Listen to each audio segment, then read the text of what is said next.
Magandang araw po sa inyong lahat mga karibin natin at welcome back dito po sa ating munting channel Pinas News Review, kung saan re-reviewin po natin ang mga mahalagang balita dito sa Pilipinas. Mga simpleng komento sa mga issue dito sa Pinas at ito nga mga karibin natin just now. Grabe to, ginulat ang lahat. Kongreso Saldico, kumpirmado na, speaker na taranta sa balitang ito. Yan mga karibin natin ang ating alamin mula po rito kay Balitang Bayan PH. Yan, nasa description po ang full video link ng balitang ito. Subscribe na po kayo. At kung bago ka pa lang at di pa po nakapag-subscribe sa ating munting channel, please don't forget to subscribe. At i-click na rin po ang bell notification para uploadin po sa lating na-upload sa ating reaction video. At ito na nga, sama-sama at sabay-sabay po natin pakinggan, panoorin at bigyan ng reaksyon ang balitang ito. Ito na po. So breaking news, di ba kanina, nag-comment tayo na sabi ko, nakakagigil ang Senado. Bakit wala silang ginagawa? Bakit sila para silang lahat nag-grandstanding, wala nang pinatutunguhan, yung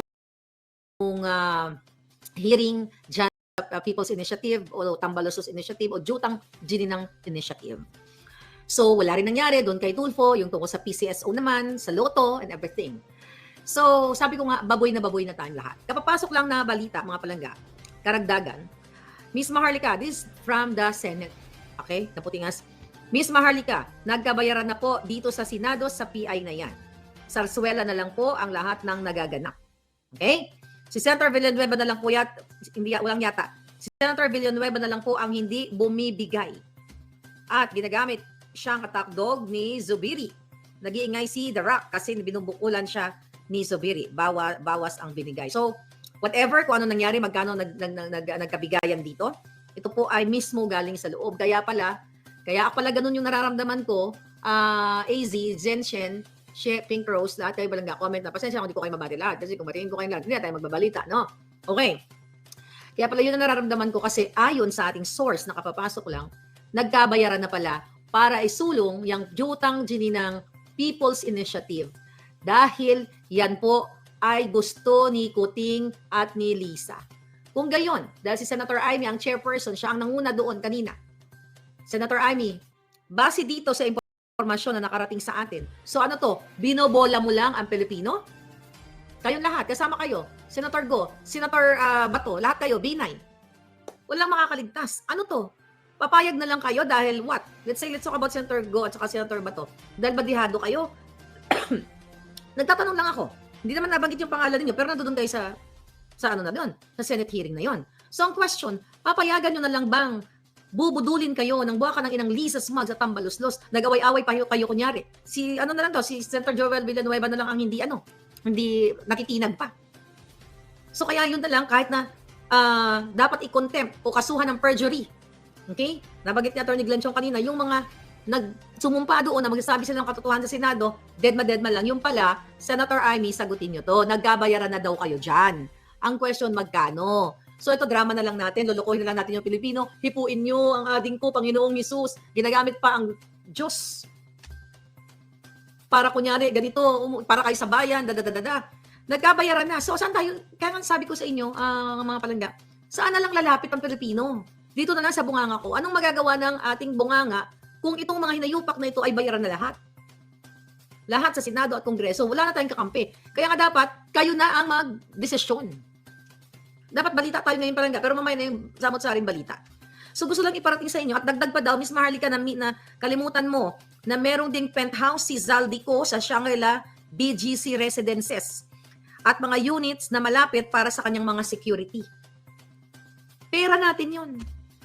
Mga kababayan, kung nagkabayaran na sila, diyan sa buwaka ng inang PI na yan. So kunyari, concern kayo doon sa mga taong ginagamit sa, pinipilit silang magpirma at ginagamit ang ayuda, pare-pareho kayo? I hope people, men and women in uniform, people of the Philippines, you speak up. Get up, speak up, and pick them up. Sabi ko, wala na tayong kakampi. Wala nang kakampi ang Pilipino, wala nang kakampi sa Senado, wala nang kakampi sa Kongreso, wala nang kakampi sa Malacanang, lahat naman mandorobo. Ano gagawin yung mga palangga?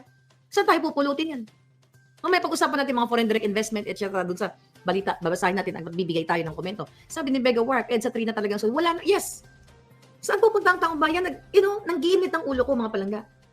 Kaya pala ganun na lang ang kanilang style. Kaya sabi ko, kung matitino yung mga politiko na nandoon sa Senate hearing kanina, at even doon sa mga hearing ni Tulfo, si Robles doon sa nagpanalo ng mga kapiki-piki, nag-edit ng mga video ng mga picture, na kunyari, nanalo yung mga kamag-anak daw ni Robles, at yun din naman ang sinabi ni Tulfo, na sabi niya, based sa kanyang investigation, ang mga kamag-anak ni Tulfo, mga kakilala niya, ni Tulfo, ni Robles, ang mga nanalo. Walang nangyari. Saan kayo pupulutin, mga kababayan? Ha? Lubog na ang Pilipinas, sila nagsasabuatan. Kaya dapat i-abolish, dapat wala ng gobyerno. Bumalik na lang tayo sa barbaric age, no? Kasi itong mga baka ng inang mga taksil sa bayan, yung mga hinayupak na to, nahawak nila ang pera ng bayan, pag tayo ay nagkasakit, kayo lahat dyan, para kayong namamalimos, para amutan ng libreng gamot.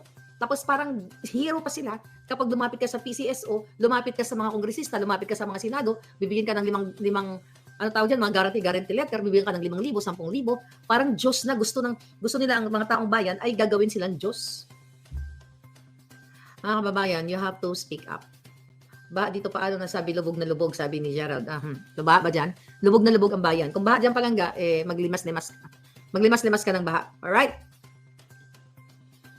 Ayun, mga palangga. Ano gagawin nyo? Senado, ayon sa ating puting ahas, nagkabayaran na sa People's Initiative. So, abangan natin. Kung yan ay makakalusot, palulusutin nila, tama nga ang ating puting ahas. Kung yan ay, magiging diktador? Well, diktador na nga nangyayari. So, posibilidad, kapag nailusot yan, yung charter change, ay mananatili si Kuting Jr. at si Liza Smug, si Butod, na manggigipit, manggugurgur, mangangamkam. Papayag ba kayo na ganyan ang gobyerno natin? Na si Liza pa rin ang Butod at si Tambaloslos na Butod ang mamumuno at magkakampam, si Zaldico, lahat ng mga hinayupa, kongresista, senado, ang ganito na lang ang sistema. Hindi nyo ba nararamdaman kayo dyan sa Pilipinas? Kayong mga OFW, ibang-iba nung nakaraang administrasyon. Hindi man perfect nung nakaraang administrasyon, may nakikita mong kahit papaano may nagbago. Dito hindi. Lubog na lubog ang kinabukasan ng Pilipinas. So, pinapaalam sa inyo ng ating, alam mo, sukang-suka itong nag-text sa akin. Sabi nga niya, ang nabasahin ko. Miss Maharlika, kawawa na po yung bayan natin. Sabi niya, hindi na din po namin alam kung saan kami pupunta. Natatakot na din po yung iba kasi martial law na po talaga dito sa Pilipinas. Okay, silent martial law. Pag nagsalita ka, kakasuhan. Sabi nyo nga po, Miss Marlica, gugurgurin. Kaya natatakot din po kami. So anyway, nasa mga kamay ninyo, mga kababayan. Ang sagot, I don't know, dito sa ating mga men in uniform na nagbibigay din sa atin ng information, mga sir, na kayo, mga sir, mga ma'am, kayo ay sukang-suka at kayo ginigipit din. Saan kami pupunta? Ha? Saan pupunta ang Pilipino? Sino na magiging kakampi? VP Sara, no comment nang tanungin sa relasyon nila ni Liza Laclaquera, bagamat sinabi niyang maayos sila ni Pangulong Bangag Kuting Jr., tumangging magkomento si Vice President Duterte nang tanungin naman siya kung kumusta na ang relasyon nila ni Liza Laclaquera. Ayan. Sa isang media interview sa Malaysia nitong Lunes, February 12, unang inusisa si Sara Duterte kung kumusta ang relasyon nila ni Kuting Jr. matapos ang naging patutsadahan nito at ng kanyang pamilya. Ayon kay Inday, we have no problem with each other. President Kuting Jr. and I are doing good. Ako lang yung nagsabi ng Kuting. We are okay in terms of our relationship, but both personal and work relationship. Hindi naman nagtanong sa akin si Pangulong Kuting about sa mga sinasabi ng aking kapatid at tatay.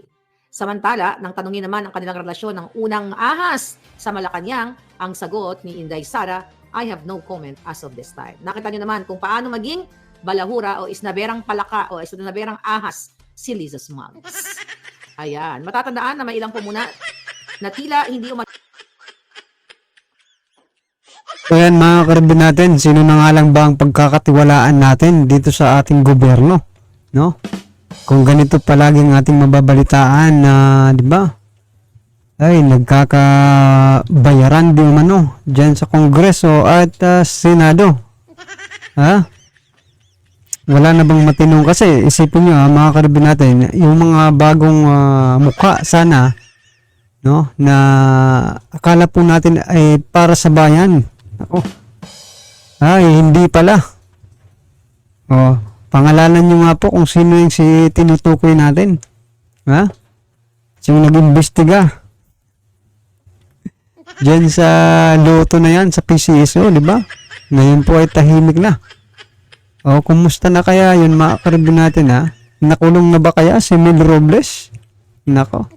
Well, anyway mga karabin natin, ano naman po ang inyong reaksyon? I-comment lang po sa baba para sa lang po ng ating mga kababayan ang inyong nararamdaman patungkol po sa balitang ito. Alright?